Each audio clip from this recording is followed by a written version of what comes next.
Ludovic Bertillot, bonjour. Bonjour. Merci de nous accueillir ici chez vous à Roanne.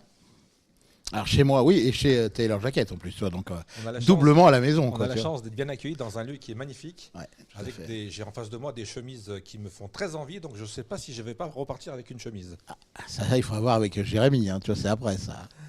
Alors on va parler bien entendu de Roanne, on va parler de votre carrière. Et la première question qui m'est venue quand j'ai lu un peu votre bio, c'est finalement le tennis ça mène à tout. Le tennis, ça mène à pas mal de choses parce qu'effectivement, tout part de là. C'est comme mon premier job, parce que on va dire, j'ai fait mes études à Rouen, mais est-ce qu'on peut parler d'études? J'ai fait 6e, 5e à Jules Ferry et ils m'ont dit il faudrait peut-être partir, donc je suis parti. Après, j'ai fait 4e, 3e à Albert Thomas. Et là, ils m'ont proposé un BEP sanitaire et social à l'époque. Donc Une boîte de garage, moi je voilà, dirais, hein. donc je suis J'ai fait parti un peu- également. J'ai fait un peu la même chose. Et j'ai fait beaucoup de tennis, donc j'ai passé le monitorat de tennis et je suis parti travailler au Club Med. On est dans les années 1988-89. Je pars travailler au Club Méditerranée, je rencontre Elie Kakou, qui était au Club Méditerranée depuis longtemps, et je commence à faire de la scène. Et là, j'ai vraiment une petite lumière qui s'allume dans ma tête. Et je me dis, c'est ça que j'ai envie de faire. Donc j'ai commencé après au Club Méditerranée, j'ai fait pas le tour du monde, mais j'ai énormément voyagé. J'ai donc tennis, responsable des sports, responsable animation. Donc à la fin, je faisais pratiquement que de l'animation. Et j'arrête le Club Med en 1900 fin 97, début 98. C'est là que j'arrête le club. Il m'arrive un gros problème physique parce que je chope ce qu'on appelle une méningo-radiculomyélite. C'est une très grave maladie quand j'étais à Paris. Donc j'ai failli y passer. C'est le virus de la méningite qui attaque la moelle épinière. J'ai été hospitalisé à Rouen pendant plus de 6 mois. J'ai eu de la chance. Je m'en suis sorti et tout va bien aujourd'hui. Et après, je rentre sur Canal+. Voilà, je travaille avec Michel Muller sur Fallait pas l'inviter à l'époque C'est tout ce que j'avais noté. voilà, donc ça c'était franc les débuts. J'ai eu de la chance de bosser avec ce garçon qui m'a appris énormément de choses. Après, je rencontre Gérard Depardieu en 2002 sur Tais-toi, le film de Francis Weber. Et puis après, Jean Reno et voilà, et puis plein d'autres personnes. Catherine Deneuve, fait plein de belles personnes dans le monde du cinéma et de la télévision. J'allais vous dire, votre parcours, c'est une suite de rencontres. Mais ces rencontres, elles sont venues à vous? C'est vous qui les avez provoquées? Parce que souvent, on est un peu, on attend, on dit on va faire quelque chose, on va faire quelque chose. Et puis, je vais prendre mon exemple, il se passe rien. Mais vous êtes allé à la Non. rencontre, ou alors c'est vraiment que vous avez de la chance? Moi, quand j'ai arrêté le Club Méditerranée, je me suis dit, je veux devenir comédien. Voilà. Mais quand tu te dis, je veux devenir comédien et que tu arrives à Paris, C'est grand que Paris en plus. Paris, par rapport à c'est Rouen. grand, devenir comédien, c'est pas évident. Et puis c'est un peu c'est comme si tu étais en bas d'un mur lisse, tu veux y arriver en haut et tu sais pas comment commencer. Donc c'est un petit peu compliqué, même très compliqué. Et puis déjà, personne t'attend à Paris, c'est ce qu'il faut savoir. C'est sûr. Mais c'est ce que je dis tout le temps, moi, dans les interviews. À chaque fois que je fais une interview, j'ai toujours expliqué, parce que les gens me disent, mais pourquoi toi, ça a marché? Aujourd'hui, tu as plus de 170 films, 4 one-man shows, plein de pièces de théâtre. J'ai de la chance d'avoir pas mal de projets. Et moi, j'explique toujours que quand je suis arrivé à Paris et quand j'ai commencé, j'ai jamais eu de plan B. C'est-à-dire que mon plan A, c'était tout le temps de devenir comédien et après réalisateur, mais toujours comédien. Et je me suis toujours focalisé là-dessus. Et je me suis jamais dit, si ça ne marche pas, je ferai autre chose. Ouais. C'est-à-dire, je me suis jamais posé la question que ça ne marcherait pas. Et je C'était pense, la ligne droite et ouais, le point. et je pense que ça fonctionne dans le monde du cinéma, mais ça fonctionne dans tous les jobs. Quand vous voulez, Jérémy Jacquet qui a monté sa boutique ici, quand il s'est dit je veux devenir tailleur sur mesure à Rouen, tout le monde lui a dit mais t'es fou, un tailleur sur mesure à Rouen, ça marchera jamais. Lui, il avait son idée, il avait envie de le faire. Et il l'a fait. Et moi, c'était pareil. Et c'est ce que je conseille à tous les jeunes. Il y en a beaucoup qui me demandent, voilà, nous, on veut devenir comédien ou comédienne, mais pas automatiquement en tant que comédien. Ça peut être technicien, réalisateur, preneur de son, caméraman. Si tu as un objectif, ne le lâche jamais. Avance, avance. Et même si parfois c'est compliqué, parce qu'on dit, oui, voilà, il y a des problèmes d'argent, des problèmes à Paris, la vie coûte cher, mais il faut se focaliser dessus. Et quand vous avez une idée ou une envie, dans n'importe quel boulot, il faut jamais, jamais, jamais, jamais lâcher. Comme on dit, never give up. La première leçon, donc, c'est donc de foncer. Voilà. Mais je reviens à la question, comment on les fait ces rencontres? On les provoque, on va aux bons endroits. Ouais. Moi aussi j'aimerais rencontrer plein de gens. Non, J'ai la bien chance sûr, mais aujourd'hui de vous rencontrer, mais j'aurais Alors, rencontré surtout que d'autres. moi j'attaque ce métier, on est en 1997, 98, et c'est pas comme maintenant. Il n'y a pas les réseaux sociaux comme Facebook, Instagram, TikTok, LinkedIn ou autres, où maintenant on peut rencontrer aussi des gens, on peut leur envoyer, parce qu'ils ont tous des comptes avec ces réseaux sociaux. À l'époque, c'est vrai que c'était plus compliqué. Donc qu'est-ce qu'on faisait? Moi je me rappelle, on va frapper aux portes des productions. Il y avait un bouquin qui s'appelait Écran Total à l'époque, où le film français, qui existe encore d'ailleurs toujours, qui sortait. On regardait les films qui étaient en préparation, on allait dans les boîtes de prod et on allait déposer un CV, une photo et on y allait. Moi je me rappelle d'une fois, je suis arrivé dans une boîte de prod un matin à 9h30 du matin pour rencontrer un directeur de casting. Et le directeur de casting m'a reçu, il était 21h le soir. Ah ouais. Je suis resté 12 heures assis sur un espèce de canapé comme celui-ci, à attendre. T'as le temps de cogiter. Et le mec m'a dit, mais t'es encore là, toi? Je lui ai dit, bah ouais. Il me dit, c'est là depuis quoi? Bah, je suis arrivé ce matin à 9h. Et il m'a dit, bah, donne-moi ton CV. Et après, j'ai fait pas mal de films avec ce directeur de casting et cette boîte de prod. Donc, encore une fois, ne jamais lâcher, toujours garder son objectif, avancer, avancer, avancer.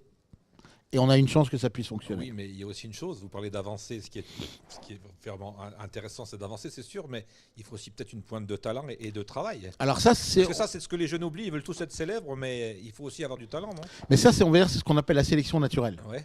C'est quand tu commences à tourner, quand tu fais des films, si jamais tu n'es vraiment pas très très très bon, enfin si jamais tu n'as pas un truc, bon, on ne te rappellera pas, puis tu le verras par toi-même que ça passera pas. Moi, je ne dis pas que je suis bon ou pas bon, c'est pas à moi de le dire, mais j'ai de la chance de bien passer à l'écran et qu'à chaque fois, il se passe des trucs, donc c'est bien. Et puis à chaque fois, les gens te rappellent, on te propose différents rôles. Moi, on en parlera peut-être tout à l'heure, mais j'ai passé quand même ma vie. Moi, j'ai 56 ans, mais à part quelques rôles, dont un avec Afsia Herzi que j'ai fait il n'y a pas longtemps, et je vais en refaire un autre dans pas longtemps avec elle, mais j'ai passé ma vie à tuer des gens, à violer des femmes, à tuer des gosses et à brûler des maisons. Non mais c'est marrant parce que quand on commence à te donner une espèce de... Je vais peut-être me reculer un petit peu. Non mais quand on commence à te donner une espèce de rôle dans un certain style, c'est très dur après de changer de style de rôle. On est très vite catalogué. On est dans une case, hein. Après, c'est déjà bien d'avoir un emploi et de pouvoir travailler, mais on est très vite catalogué. Voilà. On a parlé de rencontres et moi je voulais revenir. Déjà, Elie Kakou, c'est très émouvant parce que c'est quelqu'un qui a fait rire presque toute la France et qui est parti très jeune. Ça s'est passé comment la rencontre? Quel était l'échange? Elie Kakou, c'était au Club Med. Ouais. C'était très simple. C'était au Club Méditerranée et je l'ai rencontré. On était en saison et c'est un garçon qui était déjà hyper gentil. C'était un écorché vif, hein, Elie. Hein. C'est vraiment un écorché vif. Quelqu'un qui était. Il montait sur scène. Boum, il avait tous les gens avec lui, tu vois, parce que dès qu'il montait sur scène et qu'il faisait son spectacle, les gens l'adoraient, les gens aimaient ce qu'il faisait, et tout de suite, il avait les gens dans la poche. Et il avait cette envie aussi, lui, de monter à Paris et de commencer les spectacles. Donc moi, j'avais 2 saisons avec lui. Après, il a arrêté, mais il revenait de temps en temps en vacances au club. Il repassait de temps en temps, on le voyait souvent. Et puis moi, je faisais pas mal de spectacles, et il me disait, mais viens à Paris, arrête le club, viens à Paris, viens t'installer avec moi, tu vois, enfin avec moi, viens à Paris. Je suis arrivé à Paris. Hélas, il est décédé 1 an et demi après, tu vois. Mais c'était un garçon qui a beaucoup marqué dans ma vie parce qu'il m'a aussi donné envie d'arrêter le club et de passer à l'étape du dessus. Une autre rencontre que j'ai beaucoup appréciée dans votre biographie, c'est quelqu'un que j'avais adoré à l'époque, qui malheureusement, j'ai pas bien compris, a un peu disparu, c'est Michel Muller. Comment s'est passée la rencontre et comment vous avez vécu ce passage? Michel Muller, c'est très drôle parce que j'étais à Paris et j'ai une amie à moi qui me dit, écoute, il joue un spectacle au Palais des Glaces à l'époque et elle me dit, si tu veux, j'ai 2 places, est-ce que tu veux venir voir le spectacle avec moi? Je lui dis, si tu veux, oui. Donc on va voir son spectacle qui s'appelait Pas tout noir, pas tout blanc, si mes souvenirs sont bons, ça doit être ça. Ça doit être dans ce style d'humour. Voilà. Et on va voir et elle me dit, viens, on va lui dire bonjour dans les loges. Je le connais un peu. Bon, moi je la suis. On va lui dire bonjour dans les loges. On commence à parler. Michel me dit, et toi, tu fais quoi? Je lui dis, écoute, moi je suis originaire de Rouen, j'ai bossé presque 10 ans au Club Med. Je viens d'arriver à Paris et je voudrais être comédien. Il me dit, d'accord. Il me dit, tu vas envoyer un CV photo à une directrice de casting dont je vais te donner le nom.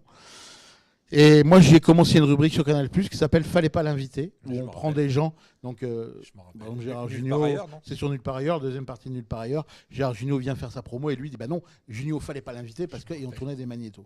Et j'envoie un CV photo. La semaine d'après, je suis convoqué chez Canal pour faire un sketch. Donc, je fais un premier sketch avec eux. Je me dis, j'en ai fait un. Et puis, j'en fais un. Je me rappelle la semaine d'après, un deuxième, un troisième. J'en ai fait plus de 70 en 2 ans. J'ai participé quelques fois un peu à l'écriture avec eux. Et j'ai surtout vu comment ils réalisaient. Parce que Michel, à la base, c'est un prof de maths. Donc il est très très cartésien. Et quand il y avait des problèmes sur le tournage, on tournait, clac, tout de suite il trouvait des fois pourquoi il y avait un problème et comment régler le problème. Donc j'ai énormément appris avec ce garçon. Et tu as raison de dire qu'il a un petit peu disparu parce que c'est vrai. Maintenant, il vit en Bretagne, tu vois. Il est du côté de Vannes. Il a un petit peu arrêté. Il en avait un petit peu marre du milieu. Il a travaillé. Moi, j'ai fait Wasabi avec lui, avec Jean Reno, tu vois, entre autres. C'est ce que j'allais dire. Voilà. Après, on a fait beaucoup. J'ai fait La vie de Michel Muller et Plus belle que la vôtre. C'était son premier film où j'avais le rôle principal avec lui. On a beaucoup travaillé ensemble. Et maintenant, Michel, il est un peu dans le plus tranquille. Il est à Vannes. Il vit un peu. Il écrit encore des pubs. Il écrit des trucs de temps en temps. Mais il en avait un petit peu marre du milieu. Il est tranquille là-bas en Bretagne. Et est-ce que dans cette période Canal+, vous avez rencontré un Stéphanois célèbre qu'on a eu la chance de rencontrer plusieurs fois, qui s'appelle Bruno Gassio? Ah, Bruno Gassio, oui, c'est son anniversaire il y a 4 jours d'ailleurs, Bruno Gassio. Ouais, Bruno, en plus, on a un point commun, à part Canal+, c'est les Verts, quoi, c'est Saint-Etienne, tu vois. Donc, moi, je suis un fervent supporter de Saint-Etienne. Et partout où je suis dans le monde, mais ça, je peux te le promettre, dès qu'il y a un match de Saint-Etienne, j'essaye de me tenir au courant du résultat. Et quelquefois, quand ils perdent, ça arrive que ça me plombe la soirée. Hein. Ça nous arrive aussi. Ah non, mais vraiment, les gens ont du mal à comprendre. Ils te disent, oh, ça va, c'est que du foot. Oui, c'est que du foot. Mais moi, quand ils perdent, c'est vous que ça m'embête un petit peu. Et ben moi, j'ai plein d'anecdotes, mais je vais peut-être pas toutes les raconter. Mais j'ai une des personnes que j'ai interviewées plusieurs fois qui est très très sympathique et qui me rappelle toujours ces années, c'est Patrick Révelli. Ah oui, bien sûr. Et il y a Christian Saramagna qui a vécu à Rouen pendant oui, il très était longtemps. sur la liste Ouais. de la mairie il y a Tout à 6 fait. ans. Je l'ai rencontré il n'y a pas longtemps parce qu'on a fait une opération bénévole il y a à peu près 2 ans et demi, 3 ans au château de Chanlon, où il y avait tous les anciens Verts qui étaient venus. Et on a fait une opération caritative. Ils étaient tous. Il y avait Rocheteau, il y avait Saramagna, il y avait Kurkovic, il y avait tout le monde. Et moi, j'étais comme un gamin, quoi. C'était Je crois qu'on est tous des gamins quand on Eh les croise. oui, Hein. bien sûr. On repart tous en 76. 76, ça a fait vibrer tout le monde, quoi, tu vois. Une autre rencontre hyper importante dans votre carrière, et c'est quelqu'un que je pense que tout le monde rêverait de rencontrer ou d'échanger quelques mots, moi le premier, c'est Gérard Depardieu. Ça s'est passé comment là aussi? Alors, Gérard Depardieu, le premier film que je fais avec lui, c'est en 2002. C'est le film de Francis Weber qui s'appelle Tais-toi. La directrice de casting, c'était Françoise Ménidret. Et je m'appellerai toute ma vie. Je fais des essais pour le rôle, pour un rôle de tolard, justement, comme ça. C'est récurrent, ça. Hein ouais, c'est souvent. Ouais. Donc, je fais les essais. Pas de nouvelles pendant 4 mois et demi. Je me dis, bon, c'est mort. Puis au bout de 4 mois et demi, Ménidret me rappelle et me dit, écoute, Weber a beaucoup aimé ses essais. T'es en option. Ah bon, ok, je suis en option. Bon, d'accord. Elle me dit, on te tient au courant. Et elle me rappelle à peu près 1 mois après. Elle me dit, c'est bon, ça a été validé pour le rôle. Je dis, waouh, tu vois. Et c'est au début du film, quand Depardieu arrive en cellule et il fait un espèce de pénible qui est un petit peu chiant, tu vois. Donc moi, la première réplique, il me regarde, il me fait, tu manges? Je fais, non, je suis en train de chier. Tu vois. Ça, c'est la première réplique que je fais avec. Et ce jour-là, je me disais, il faut pas que je passe à côté. Tu vois, c'est un film hyper important pour moi. Gérard, il en a fait 200, on n'est plus là-dedans. Et c'est marrant parce que cette scène qu'on a tournée avec Depardieu en prison est une scène qui est devenue culte, et vraiment. Et il n'y a pas très longtemps, j'ai reçu un mot, comme quoi il me demandait pour les théâtres et les écoles de théâtre de pouvoir céder mes droits, ce que j'ai fait avec grand plaisir, pour pouvoir, dans les scènes de théâtre, jouer des fois un personnage qui joue le rôle de Gérard et l'autre qui joue mon rôle. Donc des fois, dans les écoles de théâtre, ils font jouer la scène qu'on a fait avec Depardieu et ça me fait très plaisir. Et il y a plein de gens qui, des fois, une fois, j'étais en Thaïlande, j'étais à Bangkok, et le mec, il fait hey, tu bouffes comme une pelleteuse! Je fais c'est pas possible, à Bangkok. Et avec les gars, c'est un truc de fou. Tu vois. Que j'ai un peu, quand je discute avec les anciens Stéphanois, les anciens Verts, c'est un peu des anecdotes dans ce genre dont ils me racontent au Brésil, en Afrique. Ils ont tous des anecdotes incroyables. Ça m'étonne pas. Et du coup, Gérard Depardieu, ça vous a ouvert des portes, ça a accéléré, si on peut dire, votre carrière? Alors, accéléré, je sais pas, mais en tous les cas, ce qui est bien, c'est d'avoir une belle scène comme ça avec un monstre du cinéma, parce que c'est un monstre du cinéma, et d'avoir travaillé avec lui et de lui donner la réplique. Après, bon, tu fais ce qu'on appelle des bandes démos, donc tu le prends, tu le montres et les gens, ils te voient, ils te reconnaissent un petit peu. Donc c'est, on va dire, un accélérateur de carrière. C'est pas quelque chose qui est. Après, moi, j'ai eu de la chance, j'ai refait. En tout, on a fait 5 ou 6 films ensemble avec Gérard. J'ai travaillé avec Vincent Lindon. J'ai une très belle scène avec le film de Stéphane Brisé, Quelques heures de printemps. C'est pareil, tu vois, quand tu fais des scènes avec Lindon. J'ai aussi, dans le film avec Jean Reno, j'ai fait plein de films aussi, entre autres Wasabi, avec Les Seigneurs d'Olivier Dahan, tu vois, sur le foot.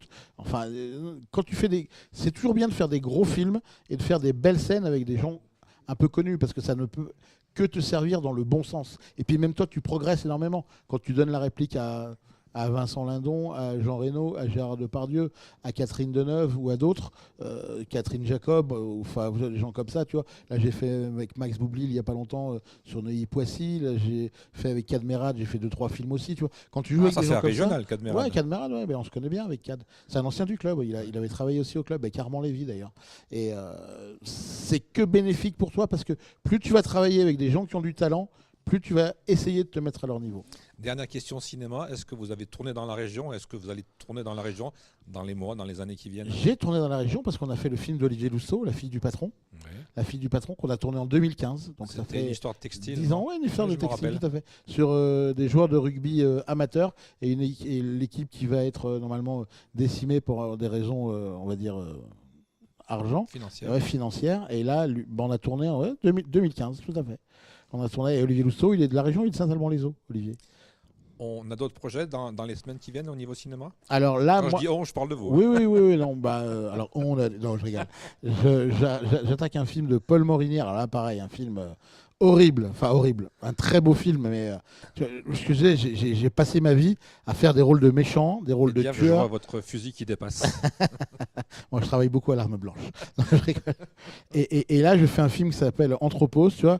Le film c'est un moyen métrage dont j'ai le rôle principal. Et alors là, c'est horrible. Je tue ma fille. Jusqu'à là, c'est pas, ça m'est déjà arrivé souvent, tu vois. Mais je la cuisine. Donc je vais au pot-au-feu et je vais la faire bouffer à mon fils. J'avais jamais fait ça encore. Ah ouais, c'est nouveau. C'est assez spécial. Voilà. Donc C'est faites vrai que- attention les C'est enfants. vrai que Ça rigole pas. les scénaristes aujourd'hui, ils ont une sacrée imagination. on Et va après, dire. j'attaque le film d'Emmanuel Berco qui s'appelle L'Enragé avec Benoît Magimel. On tourne en Bretagne. Ça, je commence le 2 février. Donc c'est février, voilà, mars et quelques jours au mois d'avril aussi. Voilà. Là, je suis un gardien de prison au début du siècle. Alors, on a fait la partie cinéma, on a fait la partie télévision. On va faire la partie Rouen. Vous étiez monté sur scène et vous aviez fait un one-man show où vous parliez de votre jeunesse à Rouen. Et je me suis posé la question, mais qu'est-ce qu'on a à dire sur Rouen? Tellement de choses. Non, parce que c'est pas qu'on a. C'est-à-dire que je pense que c'est même pas dans la ville dans laquelle on est. C'est le parcours que tu as à l'intérieur de cette ville. Tu peux vivre à Las Vegas ou à Saint-Germain-Laval ou à Comelles-Vernay Ou à Saint-Étienne. ou à Saint-Étienne, tu vois, il peut se passer plein de trucs.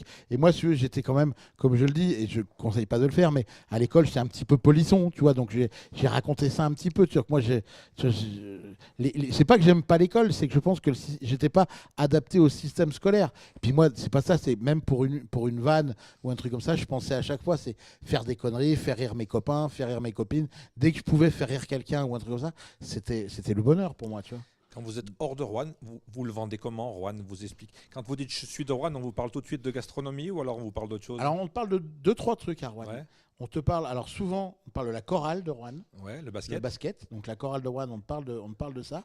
Et effectivement, en premier ex aequo, deuxième, tu as la gastronomie. Les gens Trois qui Gros. connaissent un peu la gastronomie te parlent du restaurant Trois Gros, effectivement. Et aussi de la praluline. Eh Tu vois, oui, et il y a la fameuse François Pralu avec la praluline. Donc les gens disent ah, mais j'ai mangé une brioche aux pralines. Alors, il y en a un jour, il m'a dit praluline. Il me dit c'est de Lyon. Je dis quoi? Non, c'est pas de Lyon. oh la de franc, Rouen. oh la franc. Donc voilà, donc les gens en général te parlent soit de gastronomie, que ce soit la praluline, que ce soit Trois Gros, ou alors le basket. C'est vrai que le sport est assez présent. Voilà, quoi. Et moi, j'avais le souvenir quand j'étais petit, on nous parlait beaucoup d'armes aussi qui se fabriquaient à Rouen. Bien sûr. Vous qui êtes un grand tueur en série dans la fiction, Ah ouais. on parlait beaucoup de chars. Ah ouais, non, bien sûr, parce qu'il y avait l'Arsenal qui était Oui, aussi tout à à Rouen. fait. Donc il y a beaucoup de gens qui travaillaient à l'Arsenal. Donc oui, non, effectivement.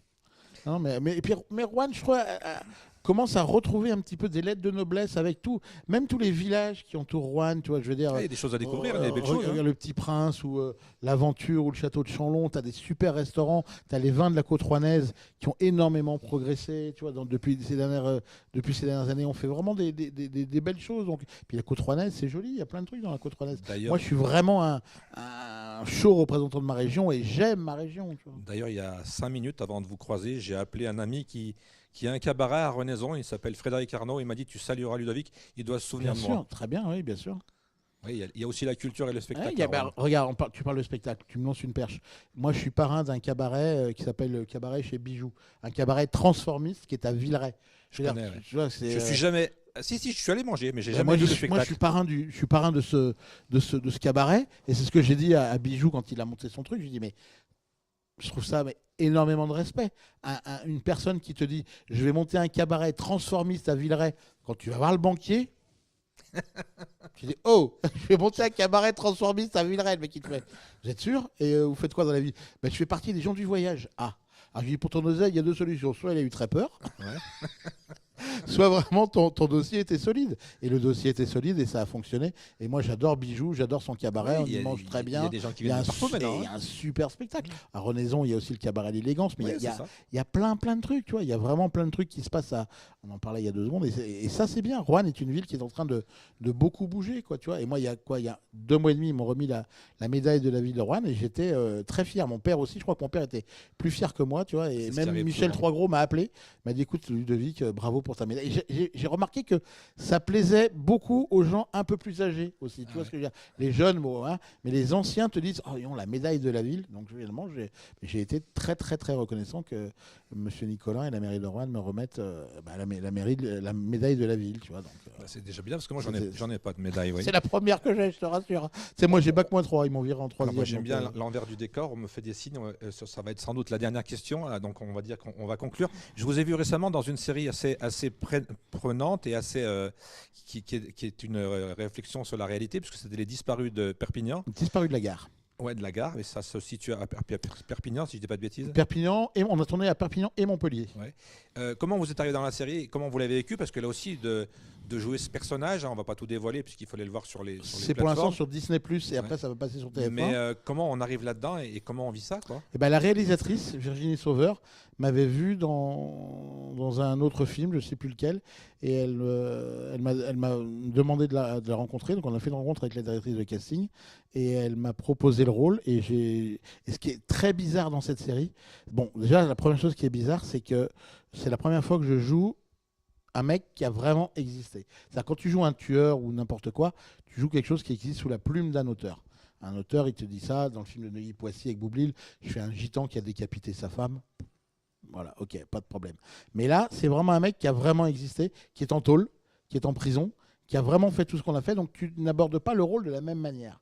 Et ce qui était très bizarre pour moi, ma maman est décédée le 25 octobre 2023 à 2h30 du matin. Voilà, ça c'est des dates qu'on se rappelle. Ma sœur m'envoie un texto, elle me dit, maman est partie, il était 2h30 du matin.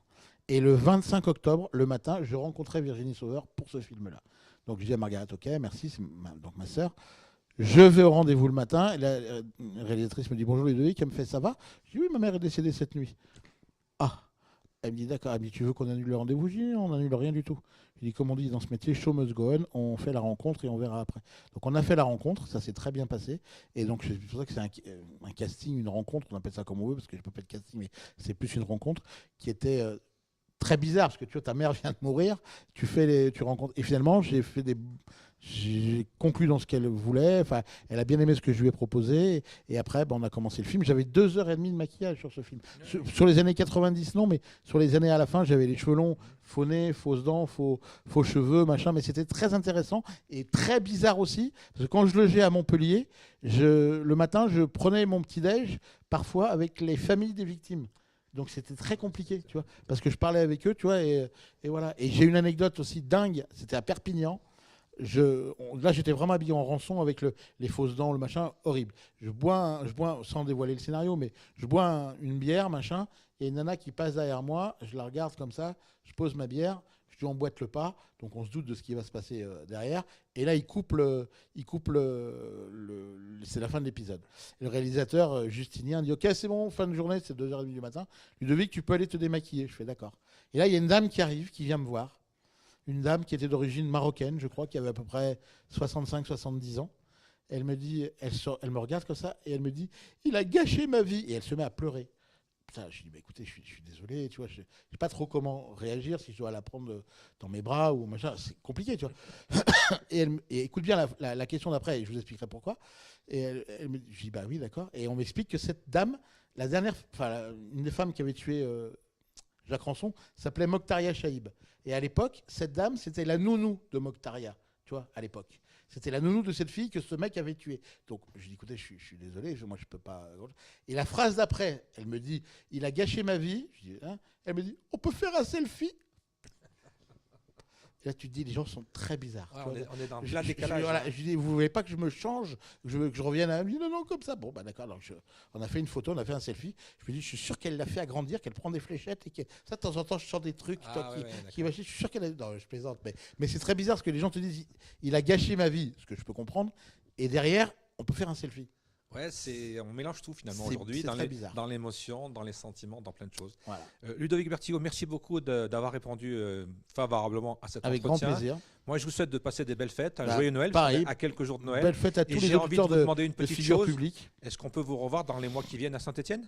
Ah bah avec moi, alors déjà, je vais très souvent voir les matchs. Ouais, Je vais très souvent voir les matchs. Faites l'interview la prochaine fois devant Geoffroy Guichard. Avec grand plaisir. Je suis très souvent à Geoffroy Guichard pour les matchs. Je suis allé avec Pierre-Olivier Véraud il n'y a pas très longtemps, qui est le rédacteur en chef du Pays Rouennais, et lui qui est aussi originaire de Saint-Etienne. On va voir les matchs très souvent ensemble. Jérémy Jacquet de la boutique Taylor Jacket est fan aussi de Saint-Etienne. Donc ça, moi, quand j'ai accepté d'être ambassadeur, c'est la boutique d'en face, Bella Scarpa, qui sont des amis, qui m'ont dit, écoute, il y a Jérémy Jacquet qui va monter une boutique de sur-mesure, machin, et tu verras, le mec est super sympa. C'est vrai, en plus, qu'il est super sympa. Et en plus, il est supporter de Saint-Etienne, donc j'ai dit, je ne peux qu'accepter. Et vous avez raison, on va aussi remercier Jérémy qui nous a accueillis dans un décor, je le répète une nouvelle fois, mais vraiment magnifique. C'est très beau, il faut venir ici. Et après mon régime, je pense que je vais commander un costume. Ah ouais, l'avantage, c'est que sur mesure, tu peux même le commander maintenant. Ouais, mais je pense que je vais encore grossir avec les fêtes. Voilà. Et moi, par contre, un petit mot, j'ai deux projets en tant que réalisateur avec une productrice qui s'appelle Virginie Visconti Angélus Productions. Donc on essaye en ce moment de monter des projets en cinéma pour le boulot, quoi. Voilà. Si vous avez besoin de nous pour la promo, on est là. Avec grand plaisir. Alors on n'a pas des millions d'auditeurs, mais on en a quelques-uns et ils sont fidèles. On peut se refaire une petite interview à Saint-Etienne devant Geoffroy. Ce sera avec grand plaisir. Merci beaucoup. Avec plaisir. À bientôt. À bientôt.